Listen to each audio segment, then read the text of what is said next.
Le comité sectoriel de lutte contre la pandémie de Covid-19 a examiné le rapport du secrétariat technique. Il apparaît dans ce rapport que les mesures prises par les chefs de l'État en date du 18 décembre 2020 ont porté leurs fruits. Une baisse sensible des cas de contamination a été constatée. Par conséquent, les décisions suivantes ont été prises. 1. La reprise des activités scolaires et académiques sur l'ensemble du territoire national à partir du lundi 22 février 2021. 2. Maintien du couvre-feu sur l'ensemble du territoire national de 21h à 5h du matin. 3. Maintien et renforcement des mesures barrières que tout le monde connaît. Voilà l'essentiel des conclusions auxquelles la réunion de ce jour du comité multisectoriel est arrivée.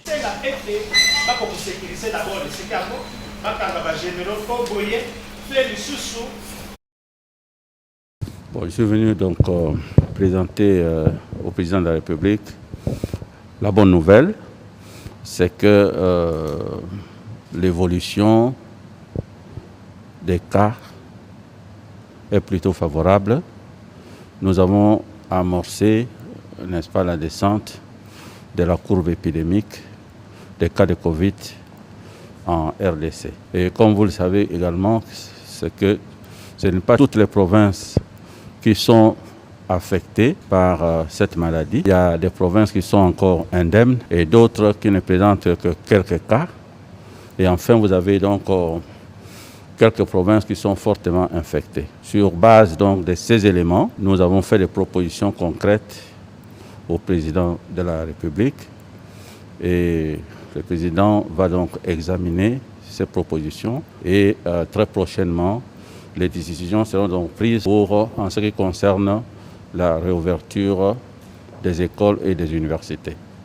Et j'ai profité également de cette audience pour faire un rapport de mon voyage en Corée, principalement en ce qui concerne les possibilités de fabrication de masques ici en RDC avec l'appui, n'est-ce pas, de la Corée. Ce que j'ai vu en Corée, c'est la discipline et le port de masques est quasi obligatoire partout, dans les restaurants, dans les bars, dans les bus, dans les taxis, on porte les masques et on les porte correctement. Et donc ça, c'est la première mesure barrière qui nous protège et qui protège, n'est-ce pas, les autres. J'invite donc la population à continuer à observer ces gestes barrières qui ont été donc édictés par les autorités sanitaires.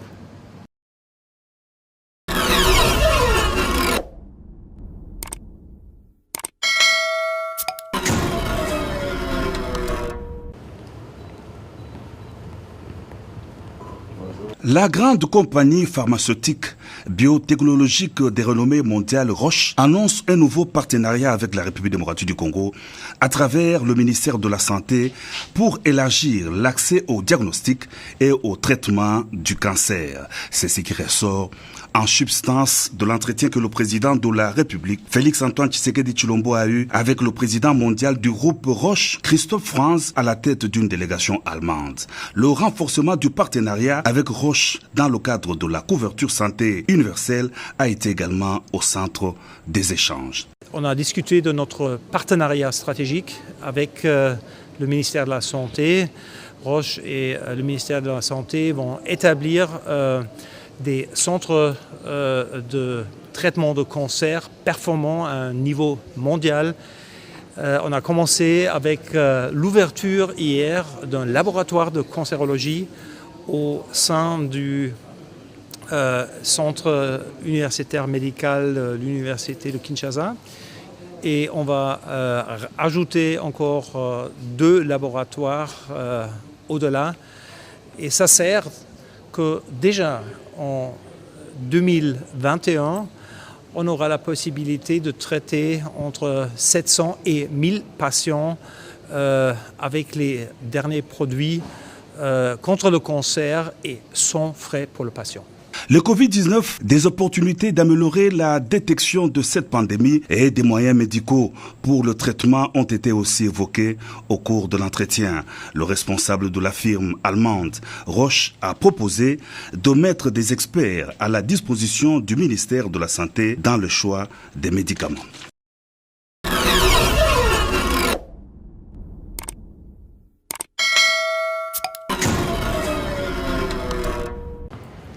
Des retours au pays après son investiture en qualité de président de l'Union africaine pour l'exercice 2021-2022, le chef de l'État Félix-Antoine Tshisekedi Tshilombo a eu une séance de travail au Palais de la Nation avec le panel d'accompagnement de sa mandature à la tête de l'organisation panafricaine. Des orientations relatives aux activités du président de l'Union africaine à son plan d'action ont été évoquées au cours de cette réunion, atteste le professeur Ntumba Luaba, coordonnateur du panel. Nous sommes venus avec tous les membres du panel pour recevoir les directives et les orientations en ce qui concerne la mise en œuvre de sa vision stratégique pour cette mandature, de son plan d'action et parler de la programmation des activités.